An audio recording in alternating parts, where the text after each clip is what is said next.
techniken v divadle. Snart kommer vi komma till en del av Hrabal var teaterteknik. Měl v sobě co si divadelnického. Man kan ju se på fotot att han har... Tady zrovna je na obrázku s profesorem Františkem Dvořákem, význačným českým kunsthistorikem, který v minulých dnech oslavil 94 let. 20leté Marie Kiliánové, která zde se svými rodiči žila v malém domku v předměstské čtvrti Židenice, narodil se Bohumil. Příjmení dostal po matce Kilián. I Märens huvudstad Brno, i ett litet hus på Balbinovagatan i förorten Židenice bodde den ogifta 20-åriga Marie Kiliánova med sina föräldrar. Sonen Bohumil föddes den 28 mars 1914. Efternamnet fick han efter sin mor Kilián.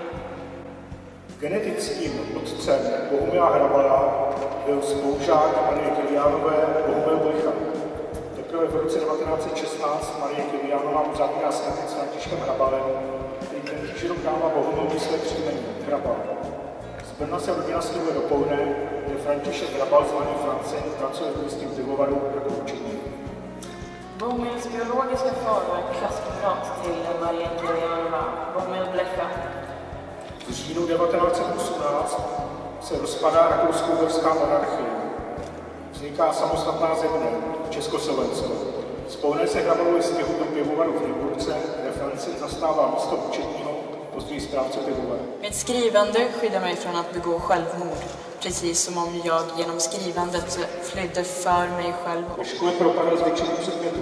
Byl nepozorný. Každoročně snížená známka z Prahu dokázala i jeho chování. Jak sám říkal, žil trvale odkopen pevným zvonem nevědomosti. Když se naučil číst, dostal od maminky svoji první opravdovou knížku, jmenovala se Zvedajáčka Lidaja. Až s příchodem na studia práv Univerzity Karlovy v Praze v roce 1935 nastal náhle se vrací domů do Nymburka. Pracuje nejprve jako dělník na železniční trati, později absolvuje dopravní kurz a na konci války se stává výpravčím v Kostomlatech. Své prožitky z prostředí železnice později použije v několika povídkách, až definitivně najdou své uplatnění v literární novele Ostře sledované vlaky vydané v roce 65. Man ligger ensam här i Kärsko, timme efter timme, tillsammans med katterna som också sover. Då kommer allt tillbaka.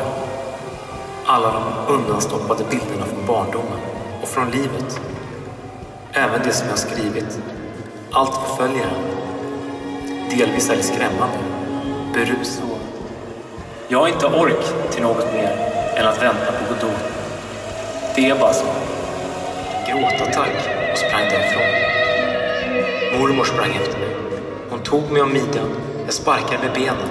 Och den där mannen kröp in under den svarta kjolen. Jag kan inte se mig mätt på den första sekunden som lyfter tegel och sten och bjälkar för att sedan stunden ska komma då husen sjunker